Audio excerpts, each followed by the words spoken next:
Big boss season 6 മത്സരാർത്ഥി ജാസ്മിൻ്റെ നിശ്ചയിച്ചുറപ്പിച്ച വിവാഹം മുടങ്ങി എന്ന തരത്തിൽ വാർത്തകൾ വന്നിരുന്നു.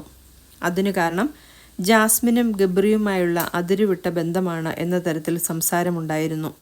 ജാസ്മിനുമായി വിവാഹം ഉറപ്പിച്ചിരുന്ന യുവാവ് ഇതിൽ നിന്നും പിന്മാറുകയും അത് തൻ്റെ ഇൻസ്റ്റാഗ്രാം പേജിലൂടെ ജനങ്ങളെ അറിയിക്കുകയും ചെയ്തിട്ടുണ്ട്. ജാസ്മിൻ തന്നെ വഞ്ചിക്കുകയാണെന്നും വെറും ഒരു ജോക്കറായി മുന്നോട്ടു പോകാൻ താല്പര്യമില്ല എന്നുമാണ് ആ യുവാവിൻ്റെ കുറിപ്പ്. എന്നാൽ ജാസ്മിൻ്റെ ഉമ്മയും ഉപ്പയും ജാസ്മിന് ഒരു ടെഡി ബെയർ കൊടുക്കുകയും ഇതാര് തന്നതാണെന്ന് ഓർമ്മപ്പെടുത്തണ്ടല്ലോ എന്നുമാണ് ഉപ്പ ജാസ്മിനോട് ചോദിച്ചത്. ഇതോടെ ജാസ്മിനുമായുള്ള വിവാഹത്തിൽ നിന്നും പിന്മാറി എന്ന് പറഞ്ഞത് വെറും നാടകമാണെന്ന് ഒരു കൂട്ടം ചർച്ച ചെയ്യുന്നത്.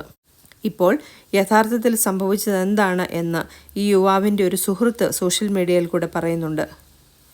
മുൻ ബിഗ് ബോസ് താരങ്ങളായ ആര്യയും സിബിനും ചേർന്ന് പോസ്റ്റ് ചെയ്ത ഒരു വീഡിയോയിൽ ഇത് ജാസ്മിൻ്റെയും ഈ യുവാവിൻ്റെയും നാടകമാണെന്നും ഇതാണ് അവരുടെ ഗെയിം സ്ട്രാറ്റജി എന്നും പറഞ്ഞിരുന്നു. ഇത് എല്ലാവരിലും സംശയമുണ്ടാക്കി. യഥാർത്ഥത്തിൽ എന്താണ് സംഭവിച്ചതെന്ന് ജാസ്മിനെ വിവാഹം ചെയ്യാനിരുന്ന യുവാവിൻ്റെ സുഹൃത്ത് പറയുന്നു. അയാൾ ആത്മാർത്ഥമായി സ്നേഹിച്ച ഒരു പെണ്ണ് ഇങ്ങനെ ഒരു പബ്ലിക് പ്ലാറ്റ്ഫോമിൽ വന്ന് കാണിക്കുമ്പോൾ അവന് മനസ്സിലൊരു സങ്കടം കാണില്ലേ? അവൻ ജനങ്ങളെ പറ്റിക്കാൻ നോക്കിയിട്ടില്ല.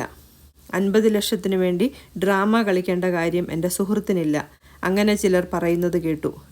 അങ്ങനെ ഒരവസ്ഥ അവനില്ല. അവന് ആ പണത്തിൻ്റെ ആവശ്യവുമില്ല. അവൻ അത്യാവശ്യം നല്ലൊരു കുടുംബത്തിൽ ജനിച്ച വ്യക്തിയാണ്, നല്ല ജോലിയുമുണ്ട്. ജാസ്മിൻ്റെ ഉപ്പ അദ്ദേഹത്തിൻ്റെ മനസ്സിൽ തോന്നിയ കാര്യങ്ങൾ മകളോട് പറഞ്ഞു. അല്ലാതെ എൻ്റെ സുഹൃത്ത് ഒരിക്കലും നാടകം കളിച്ചിട്ടില്ല.